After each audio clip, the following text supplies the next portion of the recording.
Roorkee SP देहात स्वप्न किशोर आप सभी से हाथ जोड़कर विनम्र निवेदन है। सभी शिव भक्त इस बार इस बात को ध्यान रखते हुए देश कोरोना जैसी महामारी से लड़ रहा है। कृपया कांवड़ यात्रा में शामिल न होकर घर पर ही भगवान भोलेनाथ को जल चढ़ाए, खुद को भी कोरोना जैसी महामारी से बचाएं और उनका भी ध्यान रखें। मुझे पूरी आशा है कि भगवान भोलेनाथ इस महामारी को जल्द से जल्द खत्म कर देंगे। आप सभी घर पर रहकर ही कोरोना से बचाव करें। सर्वे भवन्तु सुखिनः।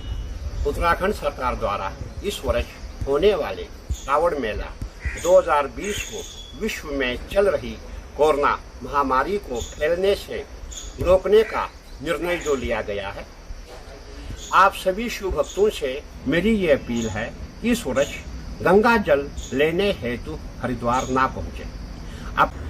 अपने अपने गृह स्थानों पर ही रहकर शिव पूजा करें और देश को कोरोना मुक्त करने हेतु सरकार का सहयोग करें। ओम नमो नारायण। सरकार द्वारा इस वर्ष होने वाले कांवड़ मेला 2020 को विश्व में चल रही कोरोना महामारी को फैलने से रोकने हेतु स्थगित करने का निर्णय लिया गया है।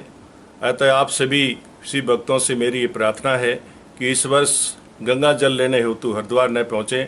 अपने अपने गृह स्थानों पर ही रहकर शिव पूजा अर्चना कर देश में फैल रही कोरोना महामारी से निजात दिलाने हेतु भोलेनाथ से प्रार्थना कर जलाभिषेक करें और घर पर रहकर की ही ये पूजा। पर्व परंपराओं का, मेले, उत्सव और यात्राओं का एक गौरवशाली देश है। उसमें विशेषकर कांवड़ यात्रा एक अद्भुत आध्यात्मिक अनुष्ठान है। इस बार कोरोना वायरस के कारण पूरे संसार में एक बड़ा संकट है और उसी कारण उत्तराखंड की सरकार ने, निकटवर्ती राज्यों की सरकारों ने ऐसा निर्णय लिया है कि यह यात्रा स्थगित की जाए। यद्यपि आपका उत्साह, आपकी आस्था, आपका विश्वास और भगवान के प्रति आपका समर्पण अंबर से भी कहीं अधिक ऊंचा है। आपकी ये तपस्या और ये कांवड़ यात्रा अद्भुत है।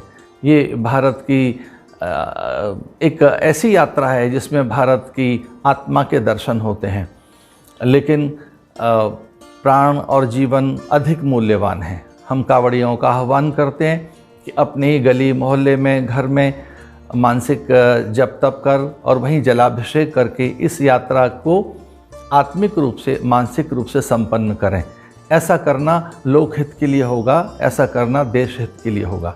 मैं आपका आह्वान करता हूँ कि सरकारी निर्देशों का पालन करते हुए आज की इस संकट की घड़ी में इस मर्यादा का हम पालन करें। आपके उत्साह और आपके विश्वास को प्रणाम करते हुए उत्तराखंड सरकार ने निर्णय लिया कि उत्तराखंड प्रशासन और शासन ने निर्णय लिया कि कांवड़ यात्रा इस बार न किया जाए।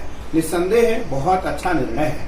कांवड़ यात्रा इस वर्ष नहीं करके हम अगली वर्ष कर लेंगे, 2020 में न करके 2021 में कर लेंगे। मुझे लगता है कि जो सरकार का निर्णय है, प्रशासन और शासन का निर्णय है, वह निर्णय एक सम्मानजनक है, आदरजनक है और स्वीकार करने के योग्य है। मैं उत्तराखंड के यशस्वी मुख्यमंत्री जी, मेरे अत्यंत प्रिय आदरणीय त्रिवेंद्र सिंह रावत जी को बधाई दूंगा कि उन्होंने ऐसा कठोर निर्णय लिया और सामूहिक निर्णय लिया, सामाजिक निर्णय लिया। हरिद्वार के डीएम, हरिद्वार के एसएसपी बधाई के पात्र हैं, जिसमें करनाल, यमुनानगर, सहारनपुर, मुजफ्फरनगर, मेरठ, यमुना और हरियाणा के कई डीएम और एसएसपीओं का कल यहाँ एक बैठक थी हरिद्वार में। सभी का निर्णय एक साथ एक स्वर में सहमति के योग्य था। मैं सभी निर्णय का अभिवादन करता हूं, अभिनंदन करता हूं और मैं सभी कांवड़ियों से प्रार्थना करता हूं कि इस बार घर में बैठे महादेव का पूजा करें, मानसिक पूजा करें। आप घर में बैठे भगवान इस वर्ष कांवड़ मेला 6 जुलाई से शुरू हो रहा है, किंतु आप सभी जैसा अवगत हैं 20 जून को माननीय मुख्यमंत्री उत्तराखंड, माननीय मुख्यमंत्री यूपी एवं माननीय मुख्यमंत्री हरियाणा के बीच वीडियो कॉन्फ्रेंस हुई थी और कोरोना की वजह से इस वर्ष ये निर्णय लिया गया है कि इस वर्ष कांवड़ मेला जो है हरिद्वार तक कांवड़िए नहीं आने दिए जाएंगे। आप सभी जानते हैं उत्तराखंड पुलिस हमेशा कांवड़ियों के लिए बहुत ही अच्छे इंतजाम करती है, उनका स्वागत करती है, पूरी तैयारी करती है, किंतु जिस तरह की बीमारी कोरोना है उसको देखते हुए सोशल डिस्टेंसिंग बहुत ज़रूरी है। कांवड़िए करोड़ों की संख्या में हरिद्वार आते हैं और उनके आने से ये सोशल डिस्टेंसिंग बनी रहना असंभव है। इसीलिए ये निर्णय लिया गया है कि इस बार कांवड़ यात्रा हरिद्वार में स्थगित रहेगी। तो मेरा सभी से अनुरोध है कि कृपया करके इस वर्ष अपने अपने गृह जनपद या गृह गांव या अपने शहर में ही वहीं से अपना शिवालयों में जल चढ़ाएं और कृपया करके हरिद्वार न आएं, क्योंकि अगर आप आते हैं तो परेशानी का सामना करना पड़ेगा। हम बॉर्डर्स पे किसी को आने नहीं देंगे और जो आ गए तो उन्हें 14 दिन का क्वारंटाइन भी करना पड़ेगा अपने ही खर्चे पर। तो मेरी अपील है आप सबसे कि कृपया करके इस बार हमारे साथ सहयोग करें और कांवड़ जो सावन शिवरात्रि को अपने अपने गांव अपने अपने शहर में ही मनाएं। हमारे चैनल को सब्सक्राइब करें, बेल आइकन को दबाएं।